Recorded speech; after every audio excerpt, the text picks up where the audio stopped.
This happened last Halloween week. I was 32 years old, a freelance graphic designer working from home, and I often struggled with social anxiety. So, spending my nights in my cluttered apartment wasn't new. I decided to embrace the Halloween spirit, hoping it would distract me from my usual worries. I remember that first night, sketching late, thinking maybe my creativity would finally spark. I still can't shake what happened. The first night was quiet, just how I liked it. I could hear the faint rustle of leaves outside my window. It felt comforting. But then, around 10 p.m., I heard laughter. It wasn't loud, but it echoed in the alleyway. It was cheerful in a way that made my skin crawl. I thought maybe it was just kids playing tricks, even though the street felt empty. I felt a chill creep up my spine but tried to shake it off. It was Halloween, after all. The next night was different. I was lost in my work again, drawing some eerie designs, when I heard footsteps outside. They were quick, small steps. My heart raced a bit, but I figured it was just someone passing through. I looked over, and it was shadows moving. I'm not sure how to describe it. They flitted just outside my view, quick and stealthy. I felt my skin prickle, but I told myself it was nothing. Maybe my mind was playing tricks with all the Halloween decorations around. Then, on the third night, things got stranger. I opened my door to grab the mail, and there it was, a package on my doorstep. No return address. Just a small, heavy box wrapped in Halloween-themed paper. My gut twisted as I took it inside. I hesitated but eventually opened it. Inside was a cracked porcelain doll, some old photographs of people I didn't recognize, and a note that simply read, "We're waiting for you." I felt cold, like a chill had settled in my bones. What did this mean? Were they gifts? Or were they meant to scare me? I wanted to convince myself it was just a prank, but then I heard the laughter again. It was faint but clear, spiraling up from the alley below. My heart pounded, and I felt trapped in my own apartment, shadows flickering in the corners of my eyes. Then the laughter changed to whispers. I couldn't catch the words, but they felt like they were calling out to me. Was I dreaming? I didn't know. I was scared but drawn to what was happening. Then, suddenly, I heard a soft knock on my window. Just like that, everything went silent. That I stood there, frozen, unsure what to do. I heard a voice just above, a whisper, "Are you coming out to play?" I'm not sure I'll ever forget that moment. It felt unreal, and every instinct told me to run. But something held me there, waiting for the next sound, the next clue. I couldn't move. My feet felt glued to the floor as I stared at the window, waiting for anything to happen next. I could hardly breathe. The world outside was dark and foreboding. I wanted to call for help, scream, but the words wouldn't come. Then, just as quickly as it had begun, the voice vanished. I waited a few more moments in silence, straining to hear anything. The whispers had stopped, and with them, the unsettling laughter. I finally stepped back, letting out a shaky breath that I tried to recompose myself. This was Halloween. Weird things happened during this time of year, right? I forced myself to focus on my sketches, hoping to drown out the events of the night. But every scratch of the pencil felt heavier as dread settled in my chest that I must have dozed off at some point, because next thing I knew, my phone buzzed with a notification. It was late, but my eyes narrowed at the screen. It was a message from my neighbor, Lucy. "Hey, are you around? I saw some kids messing around out front. Just want to make sure you're okay." I chuckled nervously, grateful to have someone checking on me. Maybe it was just kids being kids. I typed back, letting her know I was fine. I considered inviting her over to distract myself from the night's events, but as I glanced out the window, I saw something. There were kids out there, all right. A small group, dressed in various costumes, ghosts, witches, and even a vampire. Their laughter echoed into the alley again. But something felt off. Their movements seemed erratic, almost choreographed, as if they were performing a strange dance. I squinted, trying to catch every detail. My heart sank as I noticed they weren't just any kids. One wore a cracked porcelain mask, just like the doll from the package. The realization hit me like a punch to the gut. I stumbled back from the window, my pulse quickening again. What did they want? Were they connected somehow to the doll? I turned off my lights, hoping they wouldn't see me. I gripped the edges of my desk, my knuckles white as I debated what to do next. Should I call the police? But what would I say? I saw some kids in costumes. No way that would sound serious enough to warrant help that I decided to wait it out. Minutes passed in silence, but I couldn't shake the feeling that I was being watched. I dragged my eyes back to the window, and that S when I saw it. A flash of movement, a figure in dark clothing slipped into view, standing at the edge of the alley. My heart dropped. It wasn't a kid. It was an adult, standing still like a shadow against the dim light. I couldn't make out their face, but even from a distance, I felt their gaze on me. I knew they were waiting, then everything went dark. The power blinked out, leaving me in pitch blackness. My breath caught in my throat. All I could hear was my own heartbeat. I fumbled for my phone, the only light I had now, and as I turned it on, I saw the figure was closer, a mere few feet away from my building, that I was not alone. I didn't want to look again, but my body betrayed me. My phone's light flickered across the room, the glow almost feeble against the growing darkness. That figure, now just a heartbeat away, was still watching. My heart pounded louder in my ears, and I was frozen in place. Then, I heard it. A soft tapping. It was faint at first, but it quickened, rhythmic and insistent. I felt the urge to bolt, to run, but where could I possibly go?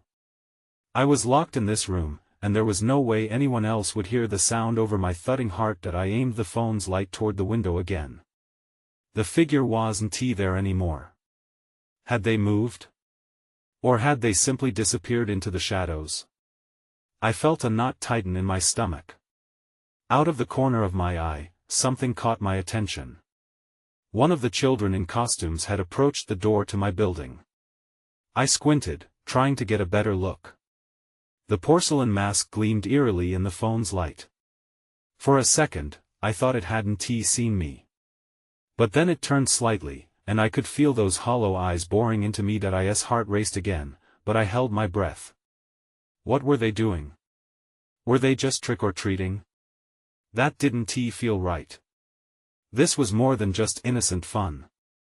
As I continued to watch, I noticed the door handle moving.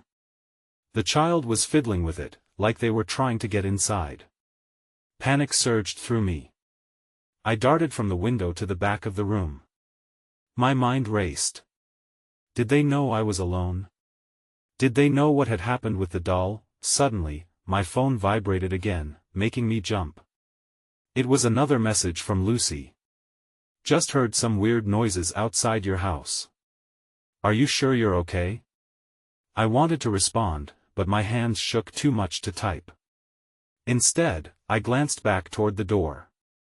There was now a second figure, slipping into the light. This one wore a frayed cloak, their face obscured in shadow. They moved closer to the child, whispering something. I couldn't hear the words, but I could see their intent. What was wrong with these kids? Just then, the sound of a loud bang echoed against the door, making the wood tremble. I nearly dropped my phone.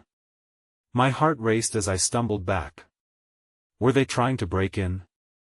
I felt nausea creep into my stomach, closer now. The figure in the cloak turned its head toward me, and my breath caught again. I could see something glimmering in its hand, the dull blade of a large knife. That I took a step back. The tapping resumed, this time accompanied by low whispers, a cacophony of voices that filled my mind with dread. I pressed my back against the wall, knowing I needed to act fast, but what could I do? Then I remembered the doll. It wasn't just an object, it had been part of something bigger, something sinister. My mind raced. What did it all mean? Suddenly, a crash erupted from the door, and it flew open. I was exposed now, the shadows pouring in, and my heart threatened to break free. I only had a moment to react. I grabbed the first thing I could find, a heavy sketchbook, and hurled it at them. I bolted for the back exit, but before I could reach it, I felt cold hands grasp my arm. That I wasn't alone anymore. I jerked away, trying to wrestle free, but the grip was strong. I spun around, ready to face my captor, and saw the child in the porcelain mask staring back at me. The coldness in their eyes sent shivers down my spine. This was no ordinary trick-or-treater. I shouted, "Let go of me." But my voice came out shaky and desperate. The figure didn't respond. Instead, they tilted their head, a mechanical motion that sent a chill through me. I wanted to run, scream, anything, but I was rooted to the spot, trapped by fear. When I noticed the cloaked figure was moving in closer. The blade gleamed ominously in the light from my phone, reflecting the dark intentions I could only imagine. "Help me!" I cried out, but the child just tightened their grip on my arm, their grip feeling like ice against my skin. In a burst of adrenaline, I kicked at the child's knees. They stumbled, and I tore myself away. My heart raced as I darted toward the back door. I threw it open, but the hallway beyond was just as shadowy and unsettling as the room I had just left. I didn't care, anything was better than being in that room. I sprinted down the hallway, glancing behind me just in time to see the cloaked figure pursuing me, moving fast, as if the shadows were at their command. I darted left, then right, desperately searching for an escape. I stumbled into the storage room at the end of the hallway. I slammed the door shut and pressed my back against it, panting heavily. Suddenly, there was a soft knock on the door. "Let us in," a sing-song voice called out. It was the child. "We just want to play." I clamped my hands over my mouth, fighting the urge to scream. It felt like a twisted game, the way they spoke. But there was no joy in their words, only something dark and predatory. I couldn't think straight. I needed to find something to defend myself. I turned and scanned the storage room. I could see old paint cans, a few blankets, and an array of tools scattered around. I grabbed a rusted pipe wrench, its weight reassuring in my hand. I would have to make a stand if they got in. The knocking stopped. The silence that followed was deafening. I held my breath and listened, straining to hear anything that might betray their next move. I could hear whispering, the same soft voices I had heard earlier, swirling around me like a haunting melody. Then everything went dark, the power in the building went out, plunging me into an abyss of shadows. I fumbled for my phone, praying the battery hadn't died. In its dim light, I could barely make out the storage room's outlines. I felt a sickening realization set in. What if they were right outside the door, waiting for me to make a move? My phone buzzed again, but before I could check it, I heard the door creak open. A sliver of darkness spilled into the room, and I felt something cold brush past my leg. I swung the wrench wildly, the weight of it feeling suddenly heavy, but there was nothing. Whatever was there had slipped away into the shadows. I could hear the whispers grow louder, surrounding me, and then I saw it, a shimmering figure materializing from the dark. I gasped, the wrench falling from my hands. It was my doll. But it looked different now. Its porcelain face seemed alive, twisting into a malicious grin. I couldn't move. I couldn't breathe. That's when I realized, I didn't know who I was really up against. And suddenly, I had a horrifying thought. What if it wasn't just a Halloween night? What if it was a trap? The doll floated closer, as if guided by some unseen force. It hung in the dim light like a puppet with no strings, just a grim face staring straight at me. I backed against the wall, panic welling up inside me. This couldn't be happening. This wasn't a dream, it was a nightmare that had come to life. "Why are you here?" I whispered, my voice shaking. The doll didn't answer. Instead, it pointed towards the door, directing my gaze away from its unsettling smile. I resisted the urge to look, but then I heard the sound again, a soft whisper, but this time it was clearer, calling me by name. "Come play with us." My heart leaped into my throat. It was the same child's voice from before, now layered with something sinister. Something was wrong, so wrong. I couldn't trust my eyes, or my ears. I was trapped in a web of terror. Just then, the power flickered back on, casting a cold light into the room. I was momentarily blinded, but when my vision cleared, the doll was gone. The sense of loss was immediate, as was the dread of what else might be lurking in the shadows. I took a cautious step toward the door, my fingers trembling around the wrench.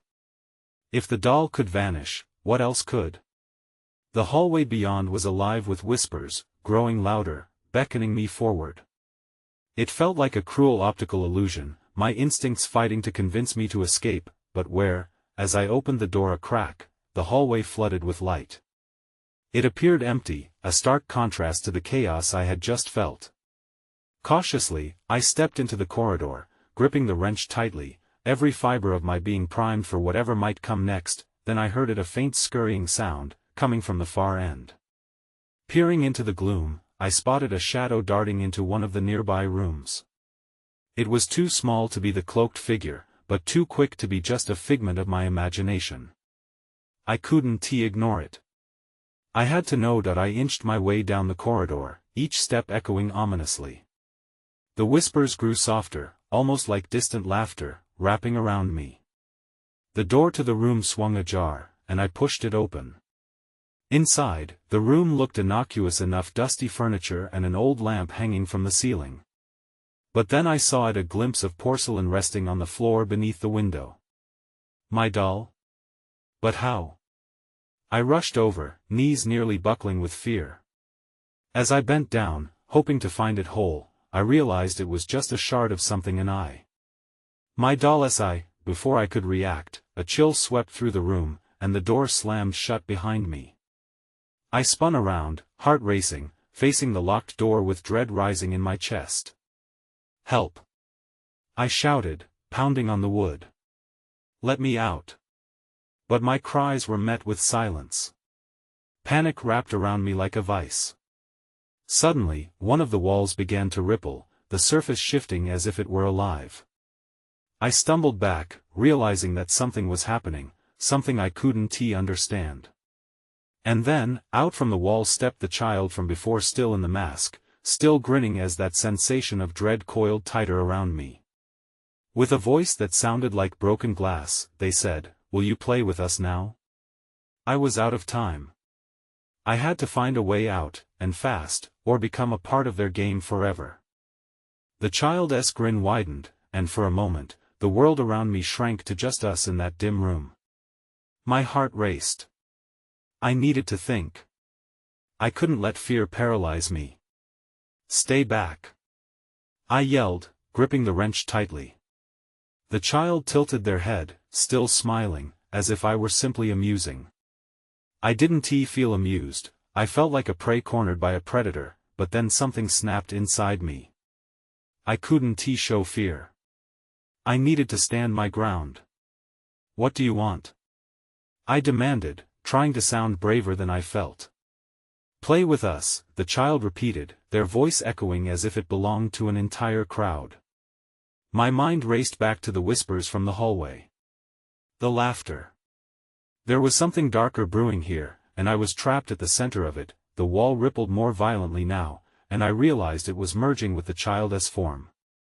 The floor shifted beneath my feet, and I stumbled back toward the window. I had to find a way out.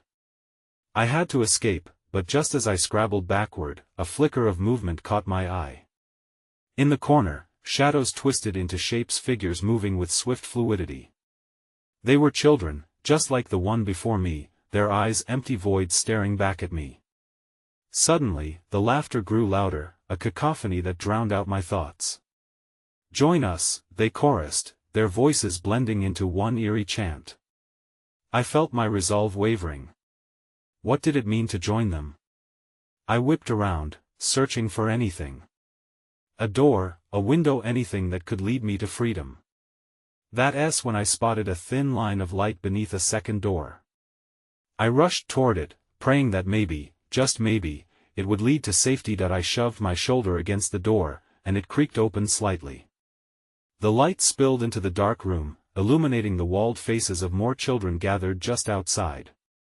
They seemed expectant and too eager, their grins stretching wide as they watched me, their eyes glistening with anticipation. "Come play," they called, their voices like a siren's song tugging at my mind. Time wasn't on my side.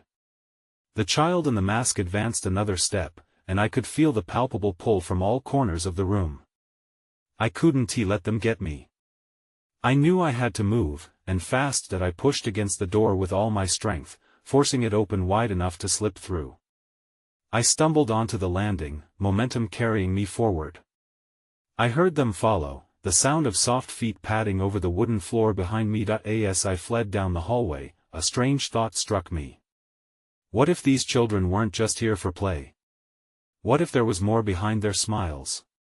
Thoughts crashed together like thunder in my head. I reached a staircase, and without looking back, I sprinted down, breathlessly counting the steps. Each one echoed with a flicker of voices, "Play with us." The chant grew louder. At the bottom, I saw a door leading outside. Freedom was so close. Just a few more steps. I barreled through, and the shock of cold air hit my face like a splash of water. I stumbled onto the porch, heart hammering, but as I turned, the laughing echoed in my ears, and I realized all the windows of the house lit up with flickering lights, casting shadows that danced and twisted. The children were watching. They lingered, their heads tilting in unison as if I were a puzzle they delighted in solving. That I was free for now, but whatever game had begun was far from over. And deep down, I knew they wouldn't let me escape so easily. The shadows beckoned me back. Would I return? That question loomed heavy as I made my way down the path, my feet moving faster than my thoughts. They would find me. I was sure of it. And when they did, what would happen next? I raced down the path, adrenaline propelling me away from that house. Somehow, it felt as if the cool night air gave me new life, but the laughter trailed behind me, a ghost I could not shake. I darted into the woods adjacent to the path, the trees standing like silent sentinels, and I sought refuge among their shadows. I stumbled forward, limbs heavy and breathing hard. The darkness cloaked me, but I knew I couldn't stop. There was an urge inside me to keep moving, to put as much distance between myself and the children as possible. The chirps of crickets filled the silence but only heightened my sense of isolation. I needed to find shelter or a way to contact someone. Up ahead, I saw a flicker of light. My heart sank as I approached, realizing it came from an old, run-down cabin. It looked abandoned, but it also might be a place to hide. I crept closer, listening for sounds. The laughter had faded, but I could still hear the echoes, soft but insistent. It made the hairs on the back of my neck stand up. I pushed the door open, and it groaned like a creature waking from a long slumber. Inside, dust danced in the beam of light from a small lantern sitting on a rickety table. The cabin was filled with moth-eaten furniture and broken toys. It felt like a graveyard of childhood memories. I was conflicted. Could this place be just as dangerous as the house I fled? Before I could think further, a soft noise made me freeze. I turned slowly. There, in the corner of the room, was a doll. Its porcelain face was cracked and unsettling, and it wore a faded dress. But it was not the doll itself that chilled me, it was the way its eyes seemed to watch me, following my every move. "Come play," a voice whispered, but it was different. This voice didn't belong to children. It was deeper, more sinister. I got the distinctive feeling that whatever was at play was not just innocent fun. I stepped back, heart racing again, and the doll's voice echoed hauntingly in my mind. I turned to leave when I heard a loud thud outside. My heart sank again. The laughter had returned, and now it was joined by more distinct sounds. Footsteps. They were close. I darted to the back of the cabin, wanting to escape before they could find me. I spotted a window and pressed against it, but it was stuck. Just as I leaned harder, the door swung open with a loud creak, and I froze in place. A shadow fell into the cabin, silhouetted against the dim light. It was another child, but this one stood taller, somehow more menacing. It grinned wider, as if I were the punchline to a joke I didn't know. When it spoke, its voice was fuller, more commanding. "Why are you hiding? Don't you want to play with us?" Panic consumed me as their laughter grew louder, a chilling reminder that safety was a fleeting concept. I yanked on the window again. It burst open, and I hadn't a moment to lose. I clambered through, scrambling into the night. To my horror, I found myself back in the woods, but the path had changed. There was no clear way back, the trees loomed around me like a maze. The voices echoed through the darkness, surrounding me. "Playtime is just beginning," they chanted anew. I was trapped again, but something felt different this time. The game was escalating, and I had just become a pawn in a reality I didn't understand. Behind me, the shadows shifted, and I knew I had to find answers before it was too late. Then, I saw a flicker of lights in a clearing. That's when I realized I wasn't alone. Someone was waiting. I stepped cautiously into the clearing, drawn by the shimmering lights. A fire crackled in the center, its warm glow cutting through the cold night like a beacon. But as I approached, my heart sank. The sight was beyond unsettling. Around the fire sat the children from before, their faces illuminated by the flames. They were no longer just children, their eyes glinted with a knowing that sent a shiver through me. Their laughter echoed, but it held a darker undertone, as if they were on the cusp of something far more sinister. "Join us," one of them called out, gesturing with a bone-thin arm. I wanted to turn back, to flee into the night, but my feet felt glued to the ground. "Why are you here?" I managed to ask, trying to keep my voice steady. "Because it's time for the real game," laughed another, a boy whose mouth twisted into an eerie smile. His teeth glinted, sharper than they should have been. "You can't hide forever. You have to play." I scanned the area, desperate for a way out. The trees surrounded us tightly, their branches like grasping fingers. I was trapped.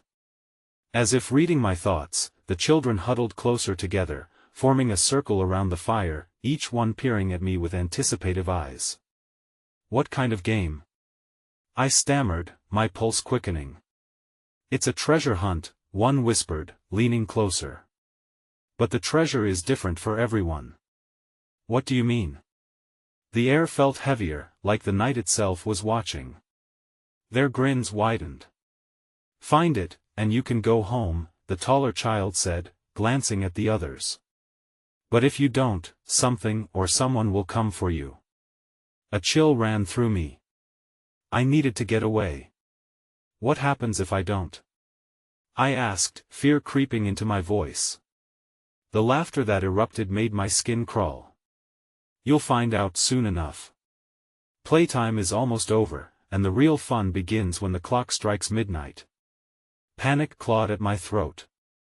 I felt a pull to their game, but not one I wanted to follow. I took a step back, trying to hold on to my sense of self. "I'm not going to play," I said defiantly, trying to keep from shaking. "Then you'll be the prize." They chanted in unison, their laughter piercing through the night. Desperation surged within me. I turned to run, but the moment I took a step, the clearing around me shifted. The fire flickered out, plunging the area into darkness. I could hear the rustling of leaves, the pounding of my heart echoing in the silence. And that's when a voice, low and distorted, whispered from the shadows, "You can't escape, player." I stumbled backward, the darkness closing in like the walls of a looming trap.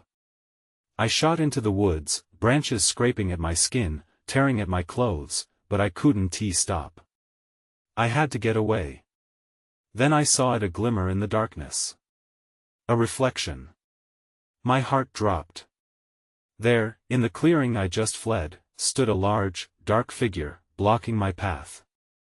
I froze, the reality hitting me hard. There was no way out. Something was waiting for me to make my final move. I stood paralyzed, staring at the dark figure. It loomed tall and broad, its shape twisted and unnatural. The shadows blurred its features, but the emptiness within its form felt like the weight of the world. "Turn back," it hissed, the voice slithering through the air like smoke. My instinct screamed at me to flee, but my legs refused to obey. I was caught in its gaze, knowing I should run, knowing that staying would only seal my fate. Desperation clawed at my insides. "Let me go," I begged, my voice cracking. The figure remained silent, its shadowy presence mixing with the trees behind it. Then the laughter returned. The other children emerged from the shadows, their faces twisted in delight, their eyes reflecting the firelight. "You're already part of the game," one of them squeaked, delighting in my misery. I felt cornered, not just by the figure but by the children too, like they were all part of this sick play. "No!" I shouted, finally breaking free of my paralysis. I turned away, racing into the thick underbrush, branches clawing at me like live beings. I couldn't hear anything above my pounding heart. In all my flight, I recalled what the taller child had said about treasure and the danger of not finding it. What was this treasure? I needed to find it. I dashed through the forest, my breath ragged and my mind racing. Every creak of the branches sounded like whispers, rooting me back to the clearing, taunting me. I stumbled over roots, my feet betraying me at every turn. Then I saw it again, a flicker of light peeking through the trees. I steadied myself and rushed toward it. Maybe it was a way out. As I pushed deeper into the woods, the air crackled with an unsettling energy. I broke through a dense barrier of brush and found myself facing a decaying swing set. It swayed gently, though no wind stirred. The light shone from a small lantern perched on the swing. My gut instinct screamed for me to leave, but something compelled me forward. "What is this?" I murmured, inching closer. The lantern flickered, revealing a small wooden box buried beneath the dirt at the swing's base. My heart raced as I knelt down, brushing away the leaves and soil. I hesitated, gripping the edges of the box. I could feel it calling to me, but I remembered the laughter, the children. What if this was a trick? What if the contents of this box were something worse than simply failing their game? Before I could think it through, a rustle echoed behind me.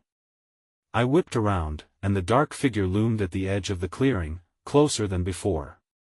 It hadn't followed me, it had been waiting, watching from the shadows as I stumbled into this trap. "Choose wisely," it warned, its voice slicing through the night like glass.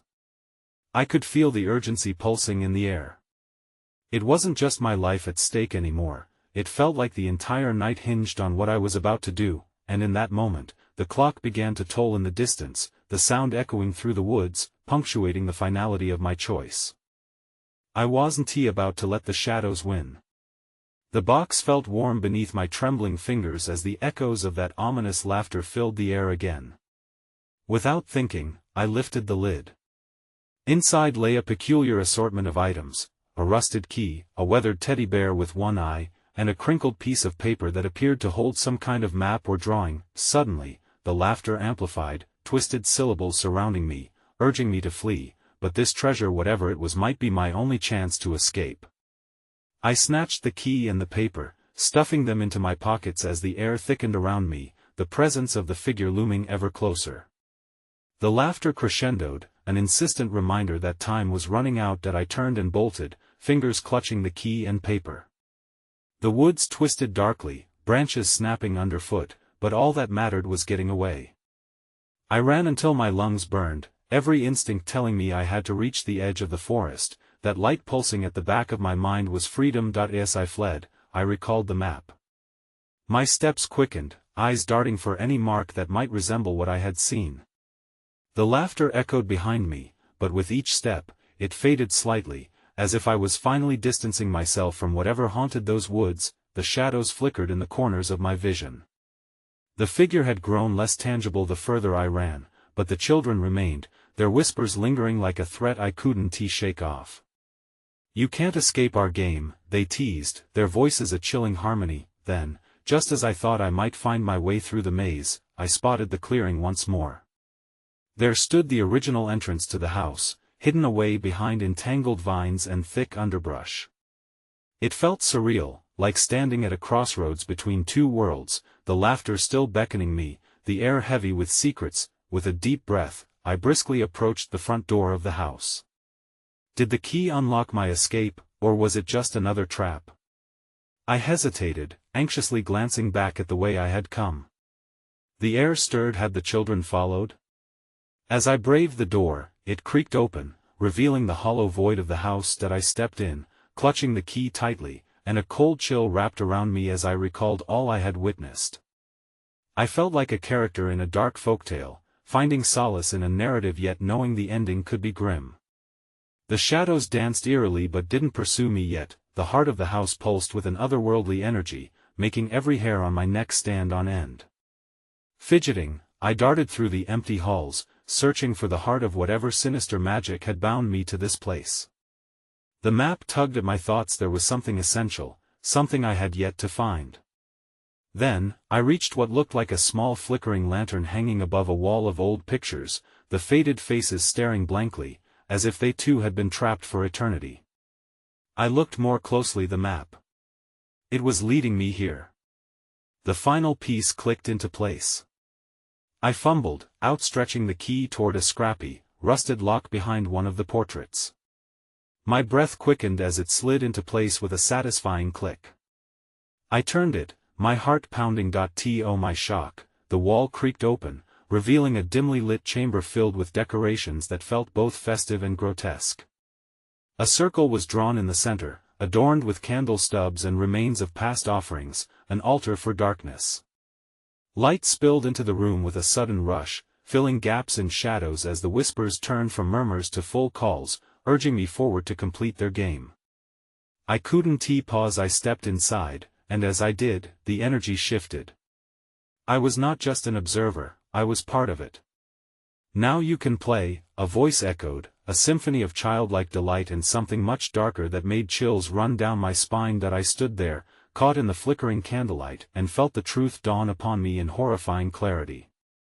The dolls I had seen, the children outside, it was all a warning, a gambit to reveal their twisted object of affection. The hunt, the play, the capture, simply leaving wouldn't break this cycle. The truth was, I had already been marked, and the game would continue unfolding long after this night. The chamber began to swirl around me. There were no easy answers, no chance for true escape, and even as I conjured every ounce of will to break free, the laughter from the shadows mixed with my own fear-filled breaths, turning into one final question that gnawed at my thoughts. Would I ever be free, or was this just the beginning of a far darker tale? I moved to leave, knowing that whatever waited on the other side of this door might be far worse than the laughter outside. Whether I escaped the woods or didn't, they would find me eventually. In the end, it dawned on me that the question of whether it was the supernatural or natural was irrelevant. Horror had taken root deep within my heart, and I was in for a long, dark game.